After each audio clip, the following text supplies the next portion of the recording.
Olá, criadores de riquezas, sejam bem-vindos, aqui é o Luiz Carlos Muniz.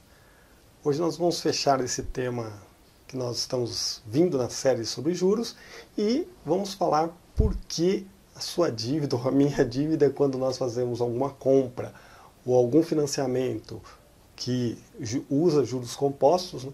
Por que essa dívida não reduz logo no começo. Geralmente, se você começa a pagar as primeiras parcelas e vai acompanhando o saldo devedor, quanto a sua dívida reduziu, você vai notar que a sua dívida não reduz logo no começo, ela vai reduzir mais para o fim. E isso nós vamos explicar demonstrando para você como é distribuído então os juros e os valores então das suas parcelas através de uma forma de cálculo chamada tabela Price. Então lá na planilha que nós vamos usar, nós vamos demonstrar então como é distribuído então os juros e o valor principal da sua parcela. Vamos lá? Existe um conceito chamado tabela Price, que ela é utilizada para calcular então a distribuição dos juros ao longo das parcelas. Então, por exemplo, não ficar tão diferente dos demais, porque aqui nós estávamos trabalhando no juro simples, no juro composto, na aplicação de um dinheiro, ao longo dos meses, ele iria capitalizando juros. Agora, nós vamos trabalhar com uma modificação pequena aqui no exemplo, que seria, eu estou comprando algo de R$1.000 ou estou emprestando um valor de R$1.000 e vou pagar em 5 parcelas. Só para ficar bem próximo do que nós estávamos nos exemplos anteriores. Já logo de cara você pode perceber que os juros aqui ele está menor. Mas por que ele está menor?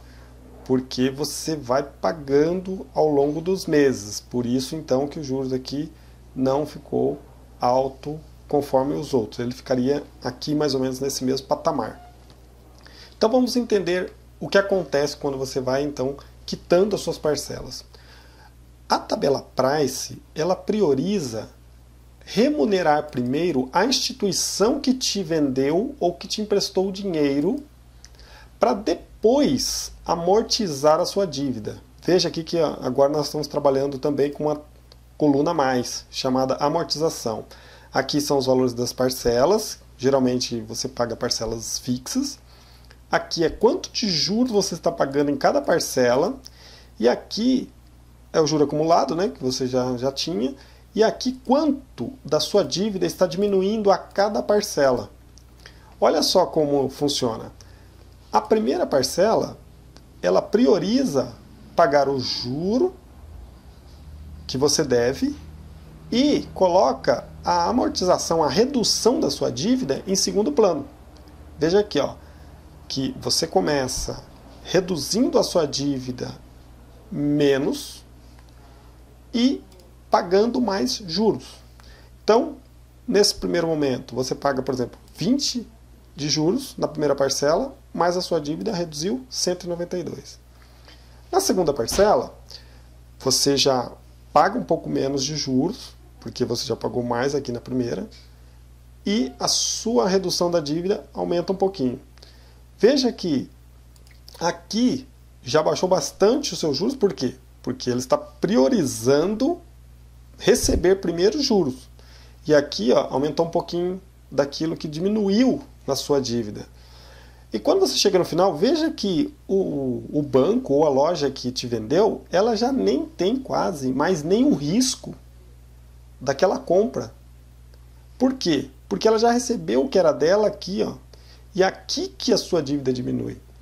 Então o que geralmente acontece? Você faz isso daqui num valor pequeno, como eu estou mostrando, é quase imperceptível, mas vamos imaginar que você fez um financiamento para pagar uma casa, ou que você fez um financiamento para pagar um carro. Imagine como isso aqui funciona. Você paga várias parcelas aqui.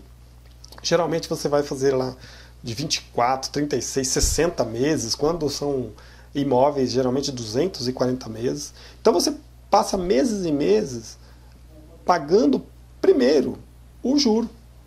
E aí quando você chega lá e fala assim, olha, eu quero ver quanto diminuiu a minha dívida. Não diminuiu tanto, por quê?